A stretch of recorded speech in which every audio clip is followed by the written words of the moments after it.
अब इस समय की बड़ी खबर आ रही है कि लालू प्रसाद यादव के सबसे करीबी, सबसे खास भोला यादव, जिनके आवास पर छापेमारी चल रही थी, उनको गिरफ्तार किया जा चुका है, उनको हिरासत में लिया जा चुका है।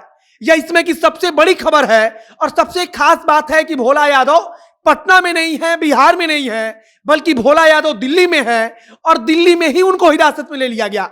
और उसके बाद से जो इनकम टैक्स डिपार्टमेंट की जो टीम है वो दरभंगा पहुंचती है और वहां पर उनके आवास पर जाकर छापेमारी करती है। उनके पैतृक आवास पर छापेमारी चल रही है, उनके बहादुरपुर स्थित आवास पर छापेमारी चल रही है और आरोप लगा है कि लालू प्रसाद यादव के कार्यकाल में जो रेलवे भर्ती में घोटाला हुआ था, जहां जमीन देकर लोगों को नौकरी दिया गया और उसके कई सारे प्रमाण हैं, उसी सिलसिले में भोला यादव के घर पर छापेमारी चल रही है। और इसमें की यह सबसे बड़ी खबर है कि भोला यादव जो पूर्व में लालू प्रसाद यादव के ओएसडी रह चुके हैं, जब घोटाला हुआ था उसके बाद भोला यादव जो थे वो सब कुछ देख रहे थे। कहा जा रहा है कि सब कुछ उन्होंने निपटाया उस समय मामले को। उस भोला यादव के घर पर छापेमारी चल रही है और भोला यादव को हिरासत में ले लिया गया है। बाकी नमस्कार, मेरा नाम है मोहित कुमार सिंह और आप जनता जंक्शन देख रहे हैं। आज सुबह सुबह सबसे पहले खबर आई कि लालू प्रसाद यादव के सबसे करीबी, सबसे खास, जिनको वो अपने परिवार की तरह मानते हैं, उस भोला यादव के आवास पर छापेमारी हुई। खबर आई कि भोला यादव के दरभंगा स्थित पैतृक आवास पर छापेमारी हुई है। उसके कुछ वक्त बाद खबर आई कि इनकम टैक्स डिपार्टमेंट की टीम ने उनके बहादुरपुर स्थित आवास पर भी छापेमारी कर दी है। इसके बाद एक और खबर आई कि भोला यादव को तो पहले ही दिल्ली में गिरफ्तार किया जा चुका है।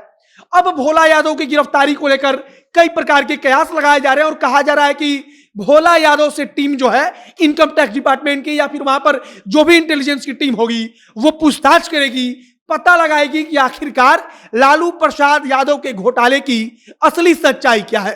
क्या वाकई में रेलवे में नौकरी देने के नाम पर लोगों से जमीन लिया गया और उनके जमीन को किसी कंपनी के नाम पर खरीदा गया, बाद में वो कंपनी के तरीके से हेरफेर करके वो जमीन किसी ना किसी तरीके से लालू प्रसाद यादव के परिवार के हवाले कर दिया गया और अब उसी सिलसिले में भोला यादव की गिरफ्तारी हुई है।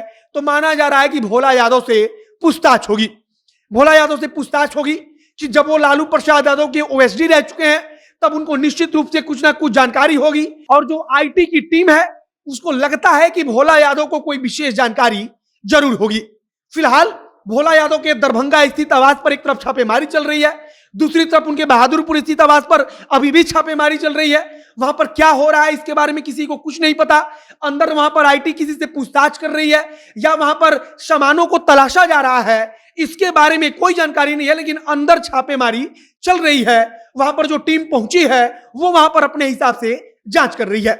दूसरी तरफ हमेशा लालू प्रसाद यादव के परछाई बनकर हमेशा उनके बगल में रहने वाले, उनके साथ रहने वाले भोला यादव अब लालू प्रसाद यादव से दूर हो चुके हैं, क्योंकि उनको हिरासत में ले लिया गया है और हिरासत में लेकर पूछताछ हो रही है कि पूरी की पूरी जो आईआरसीटीसी स्कैम जिसको कहते हैं, घोटाला जिसको कहते हैं, उसकी असली सच्चाई क्या है, कितने बड़े स्तर पर घोटाला हुआ था, कितने लोगों को ठगा गया था या कितने लोगों से जमीन लिया गया था और किस प्रकार से जमीन को लालू प्रसाद यादव के परिवार के हवाले किया गया। इस मामले में लालू प्रसाद यादव से लेकर लालू प्रसाद यादव की बड़ी बेटी मीसा भारती, इसके अलावा भोला यादव जिनके आवास पर छापेमारी चल रही है, सहित कई नेताओं पर आरोप है कि ये सभी के सभी नेता इस स्कैम में, इस घोटाले में शामिल थे, जहां जमीन लेकर लोगों को नौकरी बांट दी गई, किसी प्रकार का वहां पर पात्र अपात्र का ख्याल नहीं रखा गया और ऐसे ही नौकरी केवल जमीन लेकर दे दी गई। आपको याद होगा कि कुछ दिन पहले अभी लालू प्रसाद यादव के आवास पर छापेमारी हुई थी। गोपालगंज से लेकर राजधानी पटना तक दर्जनों जगहों पर उनके आवास पर एक साथ छापेमारी हुई और उसका भी कारण सिर्फ यही था कि रेलवे घोटाले से जुड़ा हुआ जानकारी जो थी आईटी की टीम वो प्राप्त करना चाहती थी। फिलहाल अब इनकम टैक्स की रेड वहां पर भोला यादव के आवास पर चल रही है। भोला यादव गिरफ्तार हो चुके हैं, तो आगे देखना होगा कि क्या भोला यादव लालू प्रसाद यादव से जुड़ी हुई कोई जानकारी देते हैं, क्या जो इनकम टैक्स डिपार्टमेंट है उसको लालू परिवार के खिलाफ कोई महत्वपूर्ण जानकारी मिल पाती है। आगे जो कुछ नया अपडेट आएगा, जो कुछ नई जानकारी आती जाएगी, हम उसको आप तक पहुंचाते रहेंगे। फिलहाल वीडियो को यहीं पर समाप्त करते हैं। आप फेसबुक पेज को लाइक कर लीजिए, हमारे साथ जुड़े रहिए, हम आप तक तमाम खबर पहुंचाते रहेंगे। कैमरे पीछे विशाल खड़े हैं और मैं मोहित कुमार सिंह। बहुत बहुत धन्यवाद।